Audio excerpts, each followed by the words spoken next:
Welcome to the Weekly Hijack. Hello, Tim, or Zygon. Are you really Nick? That's the question. Of course I am. I know I am. I play Resistance. I know I'm right, but you guys are all liars. Yeah, clearly. So, Doctor Who tonight. Yes, what was the name of this episode? The Zygon Invasion, I believe. Oh, yeah. I think Pretty that's right. simple. Yeah. Straight and to the point. Very to the point. But interesting episode. What do you think?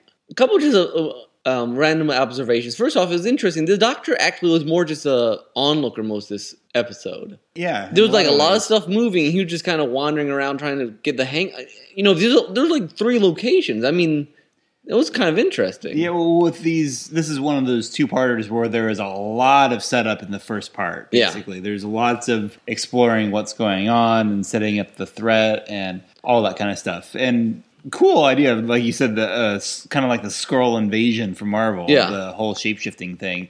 And I have to say, I called it about being kind of related to the anniversary thing. Yeah, at least, that's nice. At least a spin-off of it. And Osgood, who's human or Zygon, and yeah, I thought it was a nice thing with. I figured watching him like at some point, probably near, and I thought it would be next episode. Clara, you had to decide if she's real or not, but they pulled it here. I'm like, oh.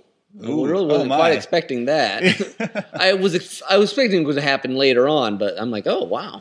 And good foreshadowing with the Doctor's conversation with Osgood right before we find out about Clara, and that they have to keep the originals alive for a time so they can learn things from them. Yeah, that's the impression I got. And I think that was the original Zygon way of doing things. Okay, it could only imitate someone currently alive. I think so. At least for a period of time. I don't know the Zygons very well, except for the one.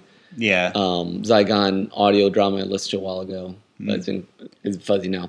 It was also interesting that you don't always get this much Doctor Who, but I really felt like there were some overtones of real events in this one. I wondered about that because it's not the sort of like the whole idea of we want to be able to be who we are. You can't make us hide and stuff. Well, not only that, but you have basically a New Mexico City with immigrants coming in who don't know anything. I mean, okay. I don't think they're trying to make a point necessarily. It's just playing off that, and I just thought it was interesting. This isn't the main group. This is the radicalized splinter cell of the Zygons. I know there. You could read if you wanted to political stuff ideas in it. Yeah, all over the place. Yeah, and it's interesting because they don't really try to make a political point, but it certainly is resonant more so than a lot of most Doctor Who that I can think offhand, and there probably are some. Aren't really like that. At least, I guess the Daleks originally were very reflective of... But 50 years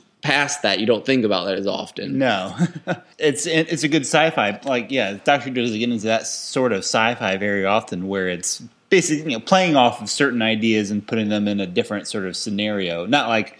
It's science fiction, but it's not so much about the science of it as more as social science. Yeah, exactly. Yeah, and so it was, because the Zygons are crazy. They kill a lot of people in this episode. Yeah, but you feel like that leads this whole kind of identity, wanting to be themselves, and not just hidden and mixed up. They don't want to be a melting pot. They want to be their own selves. Yep. I thought that was very interesting. That scene with on the church steps with the that one didn't quite work for me. It was interesting. The people went down too easily, but I thought the scene was very interesting. I could see the lead guy having a problem, but if I was like one of those other soldiers, especially soldiers who are are supposed to be battle hardened and stuff, I feel like at least one of them would have tried to at least kneecap the mom or something. Try to force the issue somehow rather than we'll just walk in the street. And I guess the other ones would probably relate to the rest of them. I guess that's the idea, but it just as an audience member, you're like, what? No, we don't do that. I can see them not shooting. I can't see them walking in the church building. Yeah, that was the thing. I'm like, it almost was like mind control at that point. Yeah, but exactly. But I don't think there was any. Yeah. So I really like the idea and the setup and that whole I can't just in case, because honestly at that point I wasn't sure. I was pretty sure it was a Zygon, but I wasn't completely sure enough to shoot her. It made more sense for the lady who was working the airstrike, because she's miles and miles away from them. She has no idea, and that sort of situation, as far as it is theoretically possible. You don't want to take that chance. But when you're surrounded by a bunch of other soldiers, and at first there's only the one other dude, then I know. I can see psychologically though, it'd be very hard to pull the trigger on someone who looks and talks just like. But somewhere in there, there's in that group, there's going to be a trigger happy, macho guy that's like, well, forget this. I know Zach and I were talking about. It's very interesting. The Doctor was very passive in that. When. In theory, they were going to go and just shoot up all kinds of people. I couldn't figure out whether he just figured he didn't have a chance and it was better to just come and try to save what he could. And he was going to argue, or whether it was just, after last season where he hated soldiers with a passion. Yeah. There was none of that disparaging comments about soldiers at all. There should have been a little bit of. I mean, he did the whole we've been talking. We were talking about peace and not. And we've been talking a little bit too about how the Doctor's sort of mellowed this season. He's even changed up his wardrobe, and he's not quite as biting as he was, and maybe something about the working with the Brigadier at the end of the season finale kind of softened him up toward Unit. Yeah, I can understand him not being being nice. He can work with Unit. That he understands there's certain things, and it's a big deal. This Zygon invasion is but he didn't even make a comment like, "Hey, don't."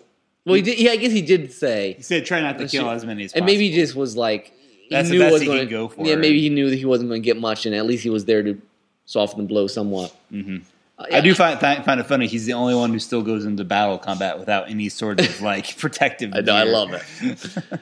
It was interesting too. I like the beginning where what the Osgoods were like. All alien races have a good and bad. Yes. I mean, that is a very interesting aspect. I mean, by the end of the episode, you're like, all these Zygons are evil. Yeah. But you have a sense going into it that, well, Zygons aren't necessarily Daleks. Yeah, exactly. They're not all the militant races in Doctor Who are thoroughly evil. Well, because those two girl twins. They were trying to... Apparently, they were trying to keep a peace. And then they got captured and killed. Yeah. Which, when they get disintegrated, does it look like it leaves a big pile of hair to you? It did look like I think it was like everything but the hair. Yeah. I don't think most people have that much hair on their body. Anyway. But in the answer, I know Zach earlier on was like, there's just happened to be under Clara's thing. But they explained that underneath a lot of them. And then first when they Clara's like, oh, look, that's me. I'm like, what's the coincidence of finding you? And then it was all set up. I'm like, okay. Well, I mean, I was even surprised at first when I was going to complain when she first put on a gun. No Doctor's companion is usually that militant. Yeah. But then it's like, oh, it's not Clara. So they played all those things very well, Yep.